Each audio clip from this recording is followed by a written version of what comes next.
అలానే చేస్తారు. ఆంధ్రప్రదేశ్ ముఖ్యమంత్రి చంద్రబాబు నాయుడు గారు టెక్నాలజీ విషయంలో ఎప్పుడు ముందు ఉంటారు. అక్కడ ఉన్నటువంటి యూత్ను కూడా టెక్నాలజీ వైపు ముందుకు నడిపించేటువంటి ప్రయత్నం చేస్తున్నారు. డీప్ టెక్నాలజీని పరిచయం చేసేటువంటి ప్రయత్నం చేస్తూ ఉన్నారు. డీప్ సీక్, డీప్ టెక్, ఇలా రకరకాల పేర్లు, quantum technology, artificial intelligence, data analysis, ఇలాంటివన్నీ కూడా ఆయన పరిచయం చేస్తున్నారు అక్కడ ఉన్నటువంటి యూత్కి. ఇప్పటి వరకు దాదాపు 2 లక్షల మందికి ఈ డీప్ టెక్ మీద ట్రైనింగ్ ఇవ్వడం జరిగింది. రాబోయేటువంటి రోజుల్లో 10 లక్షల మందికి ట్రైనింగ్ ఇవ్వడం ద్వారా ప్లేస్మెంట్స్ కూడా కల్పించడానికి ప్రయత్నం చేస్తూ ఉన్నారు. ఇప్పటికే ఆంధ్రప్రదేశ్లో క్వాంటమ్ టెక్నాలజీని అక్కడ ఇంట్రొడ్యూస్ చేస్తూ ఉన్నారు.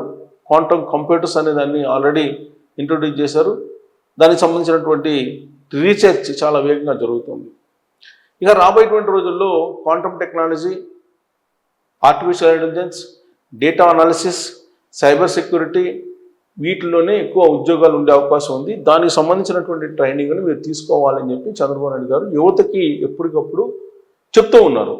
ఆ మేరకు ట్రైనింగ్ ఇవ్వడానికి కూడా ఏర్పాట్లు చేస్తున్నారు. అందుకే ఆంధ్రప్రదేశ్లో ఉండేటువంటి యువత నిరుద్యోగులుగా మారకుండా ఇంజనీరింగ్ చదివి బయటికి రాగానే జాబ్ లేదు అనేటువంటి భావన లేకుండా ఆర్టిఫిషియల్ ఇంటెలిజెన్స్ కారణంగా జాబ్స్ ఓపెనింగ్స్ లేవు లేదా జాబ్స్ పోతున్నాయి అనేటువంటి ఫీలింగ్ తోటి ఉన్నారు. అందుకే చంద్రబాబు నాయుడు గారు చాలా క్లియర్గా చెప్పారు, మీరు జాబ్ కోసం కాదు, మీరే 10 మందికి జాబ్ ఇప్పించేలాగా ప్రయత్నం చేయండి, ఆ దిశగా మీరు ఆలోచించండి అని చెప్పి చెప్తున్నారు. ఆంధ్రప్రదేశ్లో ప్రతి ఇంట్లో ఆర్టిఫిషియల్ ఇంటెలిజెన్స్కి సంబంధించిన ఇంజనీరు ఒకళ్ళు, పారిశ్రామికవేత్త ఒకళ్ళు ఉండాల్సిందే అని చెప్పి ఆయన ఒక నిర్ణయం తీసుకున్నారు. ఆ దిశగా యువతను ప్రోత్సహించడానికి ప్రయత్నం చేస్తున్నారు.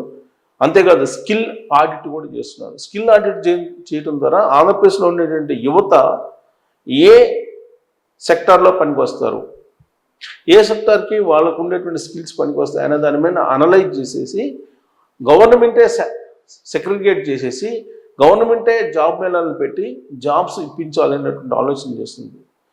5 సంవత్సరాల్లో 25 లక్షల ఉద్యోగాలు, సంవత్సరానికి 5 లక్షల చొప్పున 25 లక్షల ఉద్యోగాలు క్రియేట్ చేయాలనేది ప్రభుత్వం యొక్క టార్గెట్. అందుకే ఇప్పుడు 23 నెలల్లో దాదాపు 24 లక్షల కోట్ల రూపాయల పెట్టుబడులు తీసుకొచ్చారు. ఈ పెట్టుబడులు పెట్టేటువంటి కంపెనీలు ఇప్పటికే ఆంధ్రప్రదేశ్లో కంపెనీలు పెట్టాయి, ఇంకా కొన్ని రాబోతున్నాయి. ఎకోసిస్టమ్ మారిపోబోతుంది. విశాఖలో గూగుల్ ఏఐ సెంటర్ వచ్చింది, క్వాంటమ్ కంప్యూటర్స్ అమరావతిలో వచ్చింది, ఎలక్ట్రానిక్ సిటీ డెవలప్ అవుతుంది. ప్రపంచంలో ఎక్కడా లేని విధంగా మొత్తం ఏసీలన్నీ ఆంధ్రప్రదేశ్లో తయారయ్యేటువంటి పరిస్థితి ఉంది. కాబట్టి ఉపాధి అవకాశాలు కూడా భారీగా లభిస్తాయి. దానికి తగిన విధంగా స్కిల్ని డెవలప్ చేసుకోండి అని చెప్పి యువతకు చంద్రబాబు నాయుడు గారు చెప్తున్నారు. అందుకే డీప్ టెక్ దాని మీద శిక్షణ ఇస్తూ ఉన్నారు. మరి చంద్రబాబు నాయుడు గారు చేస్తున్నటువంటి ప్రయత్నానికి అనుగుణంగా ఆంధ్రప్రదేశ్ యువత ముందుకు వెళ్తున్నారా అనే దాని మీద మీరు కామెంట్ చేయొచ్చు. Thank you.